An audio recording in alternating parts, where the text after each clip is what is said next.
கிறிஸ்துவின் சுவிசேஷம். கிறிஸ்துவின் சுவிசேஷத்தை குறித்து நான் வெட்கப்படேன். முன்பு யூதரிலும் பின்பு கிரேக்கரிலும் விசுவாசிக்கிறவன் எவனோ அவனுக்கு ரட்சிப்பு உண்டாவதற்கு அது தேவ பலனாய் இருக்கிறது. விசுவாசத்தினாலே நீதிமான் பிழைப்பான் என்று எழுதியிருக்கிறபடி விசுவாசத்தினால் உண்டாகும் தேவ நீதி விசுவாசத்திற்கென்று அந்த சுவிசேஷத்தினால் வெளிப்படுத்தப்படுகிறது. சத்தியத்தை அநியாயத்தினாலே அடக்கி வைக்கிற மனுஷருடைய எல்லாவித அவபக்திக்கும் அநியாயத்துக்கும் விரோதமாய் தேவ கோபம் வானத்திலிருந்து வெளிப்படுத்தப்பட்டிருக்கிறது. வெட்கப்படேன். கிறிஸ்துவின் சுவிசேஷத்தை குறித்து நான் வெட்கப்படேன். முன்பு யூதரிலும் பின்பு கிரேக்கரிலும் விசுவாசிக்கிறவன் எவனோ அவனுக்கு ரட்சிப்பு உண்டாவதற்கு அது தேவ பலனாய் இருக்கிறது. விசுவாசத்தினால் நீதிமான் ஆக்கப்படுவதை பற்றி பவுல் இந்த நிருபத்தில் விரிவாக எழுதுகிறார். புறஜாதியார் தேவனை பற்றிய ஞானம் இல்லாமல் ஆவிக்குரிய இருளில் இருக்கிறார்கள். அவர்களுடைய ஆத்துமா ரட்சிப்புக்கு சுவிசேஷம் தேவைப்படுகிறது. ரோமாபுரியில் உள்ள ஜனங்களுக்கு சுவிசேஷத்தை பிரசங்கிக்க பவுல் ஆயத்தமாக இருக்கிறார். கிறிஸ்துவின் சுவிசேஷத்தை குறித்து பவுல் வெட்கப்படவில்லை. இயேசு கிறிஸ்து சிலுவை மரத்தில் தொங்கினார். சிலுவையின் உபதேசம் கிறிஸ்துவின் உபதேசம்.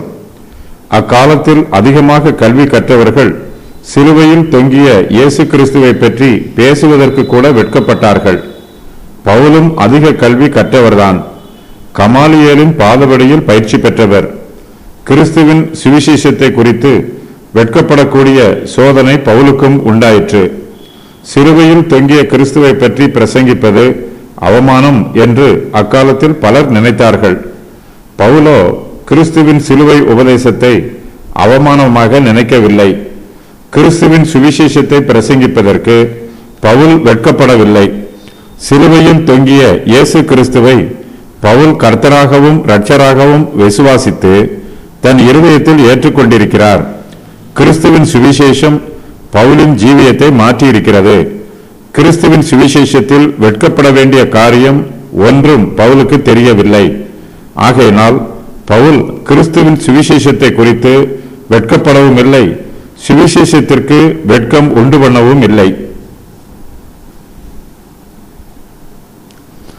இயேசு கிறிஸ்துவின் சுவிசேஷத்தை விசுவாசிக்கிறவர்களுக்கு ரட்சிப்பு உண்டாகும். இதுவே சுவிசேஷத்தின் முடிவு.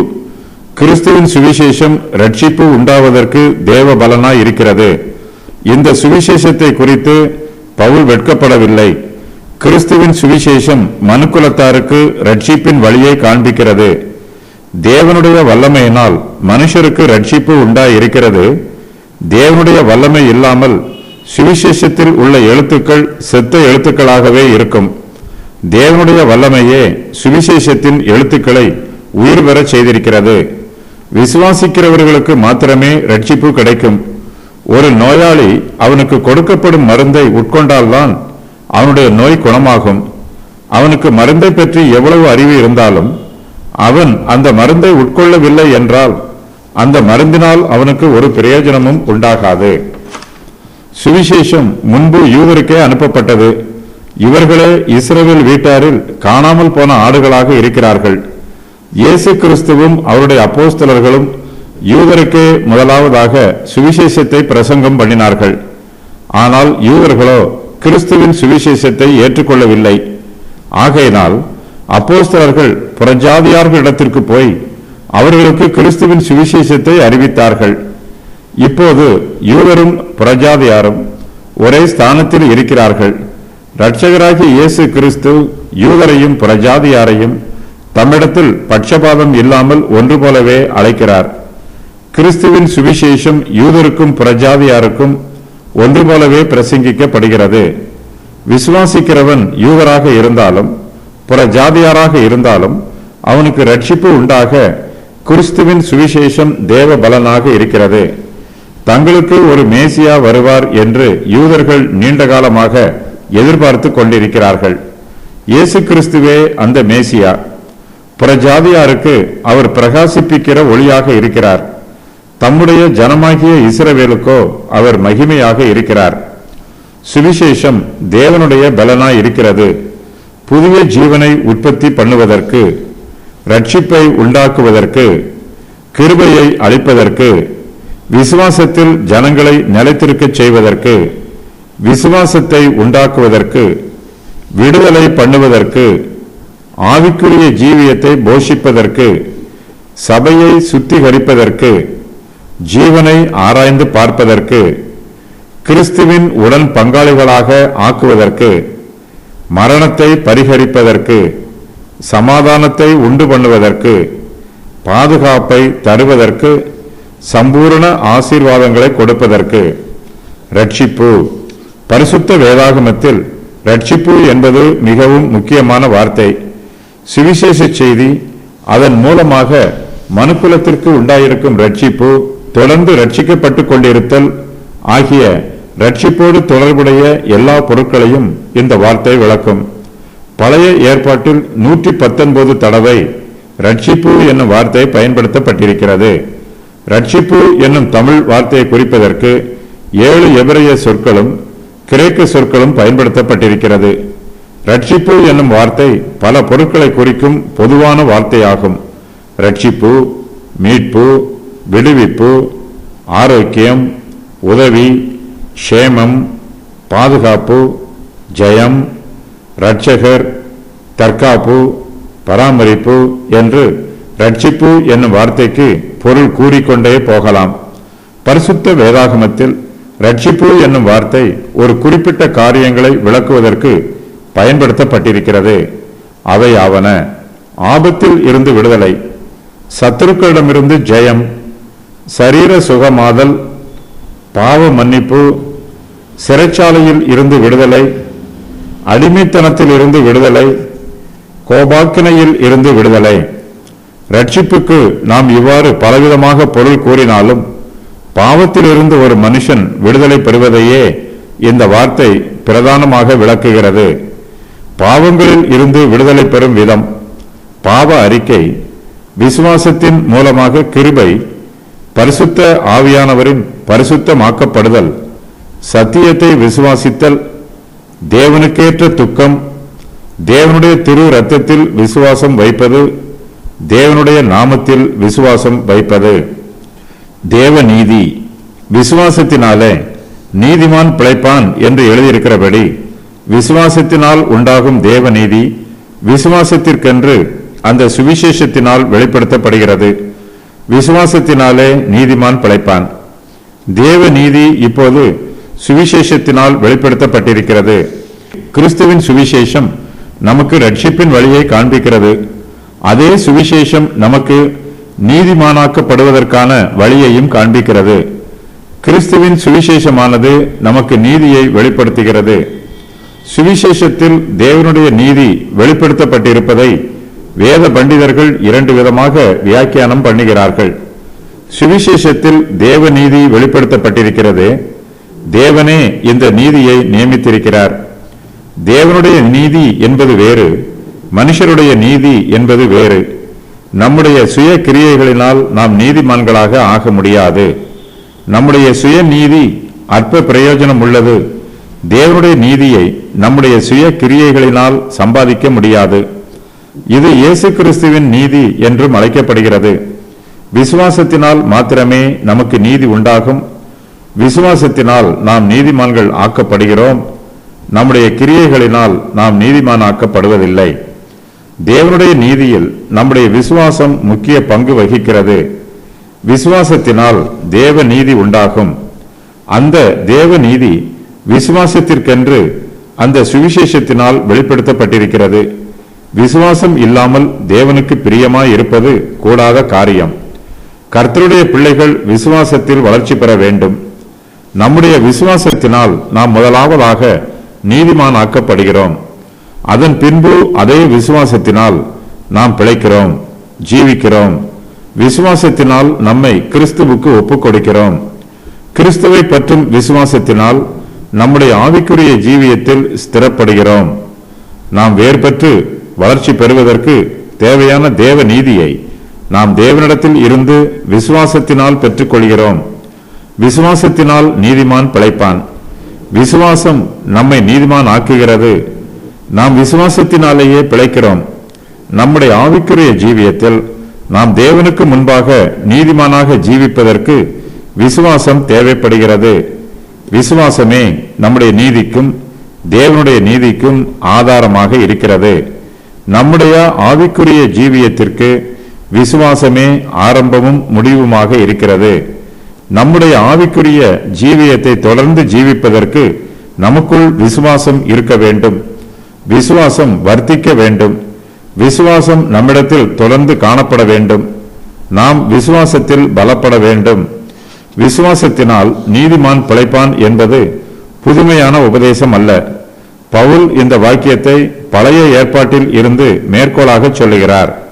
நாம் விசுவாசத்தினால் நீதிமான்கள் ஆக்கப்படும் போது அதே விசுவாசத்தினால் நீதிமான்கள் ஆக்கப்பட்ட நீதிமான்களாகிய நாம் பிழைக்கவும் செய்கிறோம்.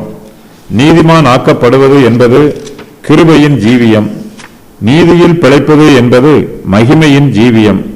சுவிசேஷத்தினால் வெளிப்படுத்தப்பட்டிருக்கிற தேவனுடைய நீதியை நாம் பெற்றுக்கொள்ள வேண்டும் என்றால் நம்மிடத்தில் விசுவாசம் தொடர்ந்து காணப்பட வேண்டும். விசுவாசத்தில் நாம் வளர்ச்சி பெற வேண்டும். கிறிஸ்து வருவார் என்று பழைய ஏற்பாட்டில் முன்னறிவிக்கப்பட்டிருக்கிறது. இந்த சத்தியத்தையும் விசுவாசிக்க வேண்டும். மேசியாவாகிய இயேசு கிறிஸ்து வந்துவிட்டார் என்று புதிய ஏற்பாட்டில் எழுதப்பட்டிருக்கிறது. இந்த சத்தியத்தையும் விசுவாசிக்க வேண்டும். யூதர்களோ பழைய ஏற்பாட்டில் மேசியாவை பற்றி முன் அறிவிக்கப்பட்டிருப்பதை விசுவாசிக்கிறார்கள். அவர்கள் எதிர்பார்க்கிற மேசியா இயேசு கிறிஸ்துவே என்று புதிய ஏற்பாட்டில் எழுதப்பட்டிருக்கும் சத்தியத்தை யூதர்கள் விசுவாசியாமல் போகிறார்கள். தேவ கோபம் சத்தியத்தை அநியாயத்தினாலே அடக்கி வைக்கிற மனுஷருடைய எல்லாவித அவபக்திக்கும் அநியாயத்துக்கும் விரோதமாய் தேவ கோபம் வானத்தில் இருந்து வெளிப்படுத்தப்பட்டிருக்கிறது. நாம் விசுவாசத்தினால் நீதிமான் ஆக்கப்படுகிறோம் என்று சத்திய வசனம் கூறுகிறது. ஆனால் ஒரு சிலரோ சத்தியத்திற்கு விரோதமாக நாம் கிரியைகளினால் நீதிமானாக்கப்படுகிறோம் என்று பொய்யாய் உபதேசம் பண்ணுகிறார்கள். கிரியைகளினால் தேவ நீதியை பெற்றுக்கொள்வதற்கு வாய்ப்பே இல்லை. கிரியைகளினால் ஒருவனும் நீதிமான் ஆக்கப்படுவதும் இல்லை. கிரியைகளினால் ஒருவனும் நீதிமானும் இல்லை. விசுவாசத்தினால் மாத்திரமே நாம் நீதிமான்கள் ஆக்கப்படுகிறோம். விசுவாசத்தினால் நீதிமான்கள் ஆக்கப்பட்ட நீதிமான்களாகிய நாம் அதே விசுவாசத்தினால் பிழைக்கவும் செய்கிறோம். அப்போஸ்தலர் பவுல் யூதரிடத்தில் பேசும்போது ஒரு மருத்துவரை போல பேசுகிறார். ஒரு மருத்துவர் காயத்திற்கு சிகிச்சை செய்யும் போது முதலாவது காயத்தை தேடி பார்க்கிறார். அதை சுத்தப்படுத்துகிறார். தேவையான அறுவை சிகிச்சைகளை செய்கிறார். அதன் பின்பு காயத்தை கட்டுகிறார். அது போலவே பவுல் யூதரிடத்தில் பேசும்போது அவர்களிடத்தில் காணப்படுகிற தப்பிதங்களை சுட்டி காண்பிக்கிறார். தேவனுக்கு விரோதமாக யூதர்கள் பாவம் செய்வதனால் தேவ கோபம் அவர்கள் மீது வரும் என்று எச்சரித்து சொல்லுகிறார். தேவ கோபத்தில் இருந்து தப்பித்து ரட்சிப்பை பெறுவதற்கான வழியையும் அவர்களுக்கு எடுத்து காண்பிக்கிறார். தேவ கோபம் வானத்தில் இருந்து வெளிப்படுத்தப்பட்டிருக்கிறது. இயற்கையில் உள்ள வெளிச்சமும் நியாய பிரமாணத்தில் உள்ள வெளிச்சமும் பாவிகள் மீது வந்துள்ள தேவ கோபத்தை வெளிப்படுத்தி காண்பிக்கிறது. மனுஷர் கர்த்தரை விசுவாசிக்காமல் பாவம் செய்கிறார்கள். தங்கள் பாவத்தில் தொடர்ந்து ஜீவிக்கிறார்கள். பாவத்தின் மேல் பாவம் செய்வதனால் அவர்களுடைய பாவம் பெருகுகிறது. சுவிசேஷம் தேவ நீதியை வெளிப்படுத்துவது போல தேவ கோபத்தையும் வெளிப்படுத்தி காண்பிக்கிறது. நாம் இயேசு கிறிஸ்துவையும் அவருடைய சுவிசேஷத்தையும் விசுவாசிக்கும் போது நாம் நீதிமான்கள் ஆக்கப்படுகிறோம். நீதிமான்கள் ஆக்கப்பட்ட நாம் பிழைக்கிறோம். இது விசுவாசிகளுக்கு நற்செய்தி.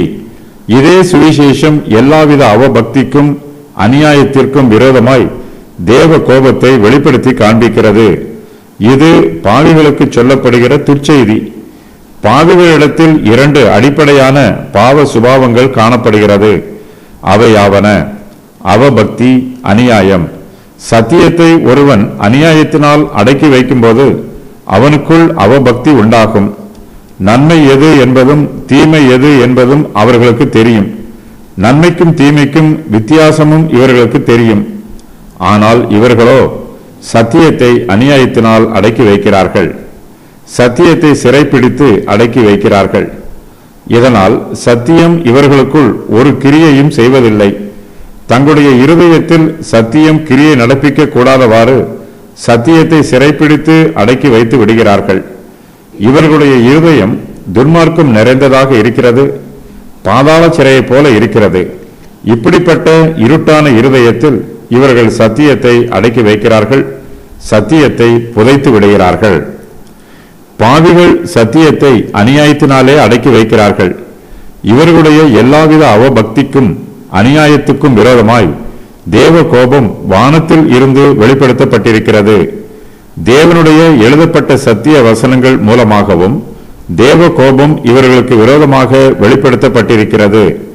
அதே வேளையில் தேவனுடைய பராமரிப்புகளிலும் இயற்கைகளிலும் தேவனுடைய கோபம் இவர்களுக்கு எதிராக வெளிப்பட்டிருக்கிறது. பாவிகள் மீது தேவனுடைய நியாய தீர்ப்பு உண்டாகும். இவை பரலோகத்தின் வெளிப்பாடு. தேவ கோபம் என்பது மனுஷ கோபம் போல் இராது. நாம் இப்பிரபஞ்சத்திற்கு உரியவர்கள், தேவனோ பரலோகத்திற்கு உரியவர். தேவ கோபமானது பரலோகத்தில் இருந்து பாவிகளாகிய மனுஷருக்கு விரோதமாய் வெளிப்படுத்தப்பட்டிருக்கிறது. ஆகையினால் தேவ கோபம் மிகவும் உக்கிரமமாய் இருக்கும். தேவ கோபம் அவபக்திக்கும் அநியாயத்திற்கும் விரோதமாக வெளிப்படுத்தப்பட்டிருக்கிறது. புறஜாதியார் அவபக்தியாய் ஜீவிக்கிறார்கள். ஆகையினால் அவர்கள் தேவனுடைய கோபத்திற்கு பாத்திரராய் இருக்கிறார்கள் என்று ரோமர் 1:18 முதல் 32 வரை உள்ள வசனங்களில் பவுல் நிரூபித்து கூறுகிறார். யூதர்களும் அவபக்தியாய் ஜீவிக்கிறார்கள். ஆகையினால் அவர்களும் தேவ கோபத்திற்கு பாத்திரவான்களே என்பதை ரோமர் 2:1 இது முதல் 3:8 வரை உள்ள வசனங்களில் பவுல் நிரூபிக்கிறார்.